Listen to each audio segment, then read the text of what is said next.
Ibu, apa kabar? Sehat ya? Kita lanjutkan pembelajaran kita pagi hari ini dari bidang bahasa Indonesia. Ya, materinya adalah pertanyaan wawancara yang baik. Ya, pertanyaan wawancara yang baik. Nah, apa itu katanya pertanyaan yang wawancara yang baik? Nah, maksudnya di sini adalah bagaimana kita menyusun satu pertanyaan atau waktu kita melakukan wawancara supaya wawancara itu baik. Bagaimana? Itu dia. Nah, pertama sekali kita sudah ketahui yang kemarin ya, apa itu wawancara? Yaitu yang dilakukan oleh dua orang, satu si pewawancara, satu si narasumber. Narasumber itu adalah yang memberikan informasi, pewawancara adalah orang yang bertanya. Nah, kemudian kemarin juga sudah Ibu katakan, bagaimana cara-cara atau syarat-syarat bentuk wawancara yang baik itu. Ya, ini sekarang bagaimana supaya dikatakan wawancara kita itu dikatakan baik. Nah, yang pertama kita harus sudah persiapkan dulu apa yang menjadi topik ya dalam wawancara, tentang apa yang mau kita tanyakan nanti atau kita wawancarai. Nah, kedua, setelah dapat topiknya apa yang mau kita tanyakan, nah harus kita susun pertanyaan-pertanyaan tadi ya, pertanyaan yang mau kita tanya itu harus kita susun ya secara runtut. Nah, katanya di sini secara runtut. Apa itu secara runtut? Artinya secara teratur. Ya, pertanyaan itu kita susun teratur. Ya, jangan pula pertanyaan di awal. Nah, habis itu nanti kita pertanyakan yang di akhir, kembali lagi di awal. Nah, tidak. Jadi kita susunlah dari awal apa, nah lalu sesudah itu apa sampai ke akhir. Jadi si narasumber nanti akan memberikan penjelasan, dia dapat dengan jelas juga dengan teratur. Nah, kedua, yang ketiga, nah apa yang kita perhatikan setelah kita buat pertanyaan itu secara teratur.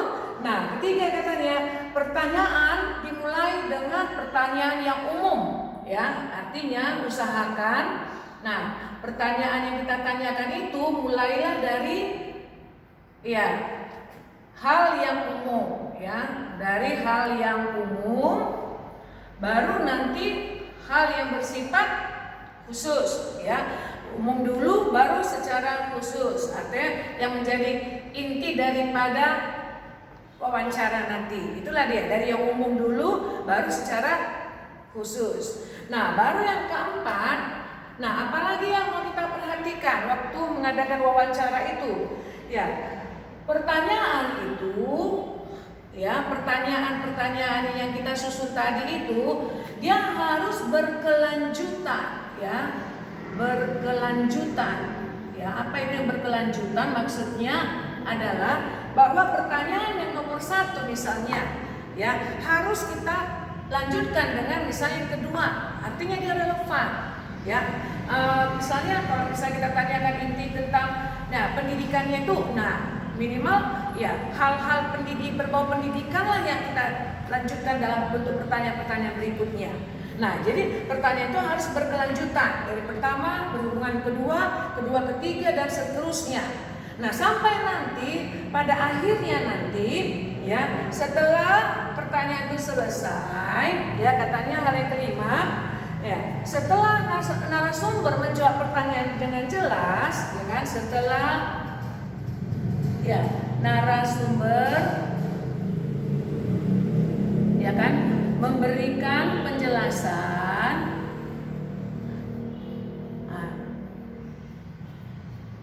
nah kita dapat kembali